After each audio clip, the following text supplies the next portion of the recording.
इस वक्रता केंद्र और ध्रुव से मिलाने वाली एक रेखा खींच सकते हैं। एक रेखा खींच दो, एकदम सीधी जाएगी। इस वाले रेखा को हम लोग क्या कहते हैं? मुख्य अक्ष। क्या कहते हैं? मुख्य अक्ष। मुख्य अक्ष। इतना किए कलाकारी। अब जो है ध्रुव और ये क्या है, वक्रता केंद्र के बीचों बीच में भी एक हम लोग पॉइंट रख देते हैं। इसे हम लोग कहते हैं फोकस। फोकस को एफ से हम लोग व्यक्त करते हैं। ठीक जी। फोकस को एफ से व्यक्त करेंगे। इतना पॉइंट मिल गया ना जी।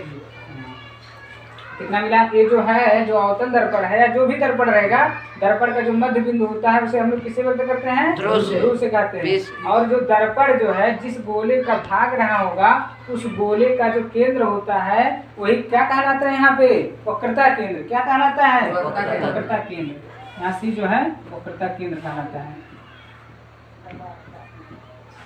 वक्रता केंद्र कहलाता है। अब वक्रता केंद्र और ध्रुव से होते हुए एक लाइन सीधी खींचेंगे तो उसे हम लोग क्या बोलेंगे?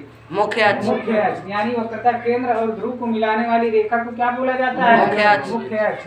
अब वक्रता केंद्र और ध्रुव के बीच या वक्रता केंद्र और ध्रुव के मध्य बिंदु को क्या बोला जाता है? फोकस। क्या बोला जाता है? फोकस। फोकस। अब ये बताओ,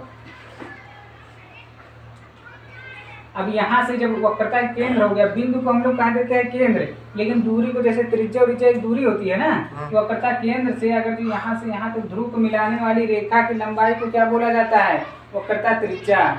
क्या बोला जाता है? वक्रता त्रिज्या। जैसे गोला है, गोले का कोई ना कोई केंद्र होगा। अब इस केंद्र को कहीं भी अगर जो परिधि में मिला रहे हैं तो इसको क्या बोला जाता है? त्रिज्या बोला जाता है ना। तो ऐसे यहाँ भी त्रिज्या है। देखो वही सेंटर सी है यहाँ पे, और वही जो है मान लो यही दर्पण है। क्या है? दर्पण है। तो यहाँ से यहाँ तक दूरी क्या हो जाएगी? कोई ना कोई त्रिज्या होगी ना। लेकिन यहाँ में वही त्रिज्या हम लोग क्या बोल देते हैं उस त्रिज्या को? वक्रता त्रिज्या। यानी कि पीसी जो होगा, पी और सी, जो पीसी की लंबाई क्या कहलाती है? वक्रता त्रिज्या कहलाती है। त्रिज्या। अभी जो फोकस है तो यहाँ से यहाँ तक की दूरी को क्या बोल देंगे? फोकस दूरी। क्या बोल देंगे? फोकस। यानी कि पी और एफ क्या हो जाएगा? फोकस दूरी। फोकस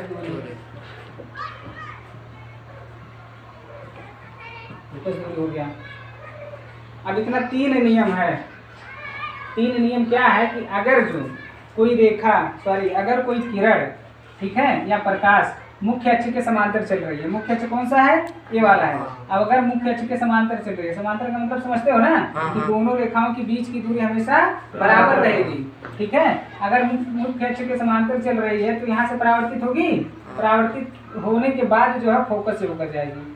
किससे होकर जाएगी? फोकस से। कहीं भी अगर जो है, ये भी मुख्य अक्ष के समांतर है, ये भी देखो मुख्य अक्ष के समांतर है। यहाँ से परावर्तित जब होगी तो किससे होकर जाएगी? फोकस से। फोकस से। ये भी मुख्य अक्ष के समांतर है। मुख्य अक्ष के समांतर चलने वाली किरणें परावर्तन के पश्चात फोकस से होकर जाती है। मान लो नीचे से अगर कोई जा रही है, ये भी मुख्य अक्ष के समांतर है। मुख्य अक्ष के समांतर किरणें जो है यहाँ परावर्तित होगी, उसके बाद किससे जाएगी? फोकस से। अब आया समझ में? ये भी मुख्य अक्ष के समांतर है, परावर्तन के बाद फोकस से होकर जाएगी। आया पहला नियम?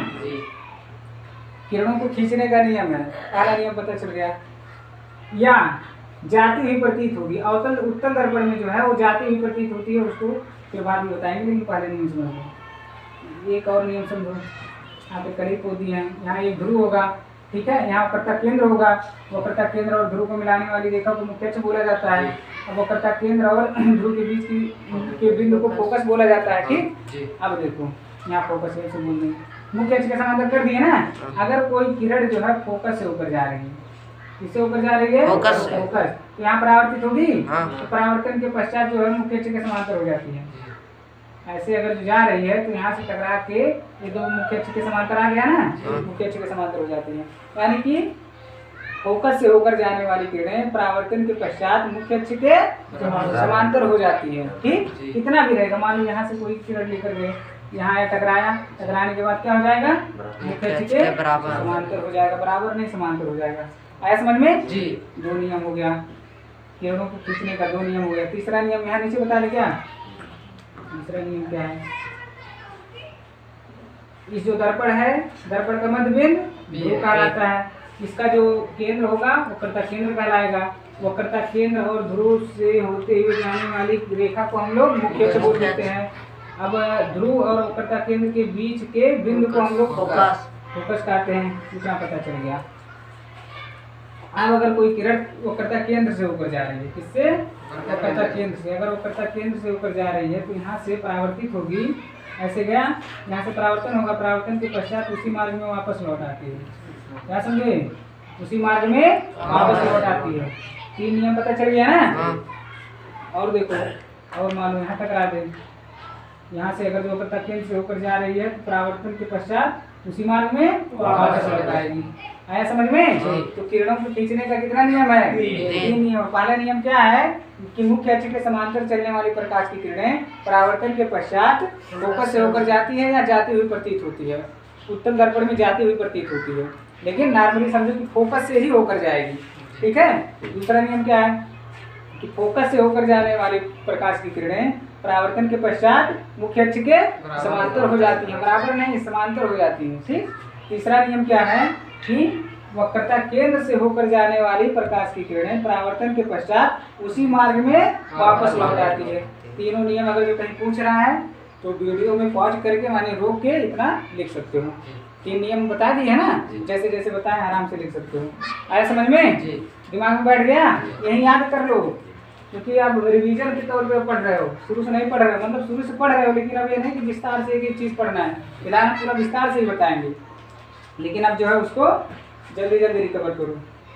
आया समझ में? रटा गया कि नहीं? समांतर जा रही है तो फोकस से होकर चले जाना, लेकर चले जाना। अगर फोकस से कर दिए तो समांतर। अरे वही इसका उल्टा है भाई। देखो, मुख्य अक्ष के अगर जो समांतर जा रही है तो प्रकाश से होकर जाएगी, ये सॉरी, मुख्य अक्ष के समांतर अगर जो जा रही है तो फोकस से होकर जाएगी, और फोकस से अगर जो जा रही है तो मुख्य अक्ष के समांतर हो जाएगी। इसी का उल्टा ना है, ध्यान से देखो तो इसी का उल्टा है। और एक जो बच रहा है सी वाला, सी से अगर जा रहा है तो उसी मार्ग में वापस लौट आएगा। 3 नियम है ना किरणों को खींचने का। उम्मीद है कि समझ गए होंगे। नोट करना है कि नोट करना है?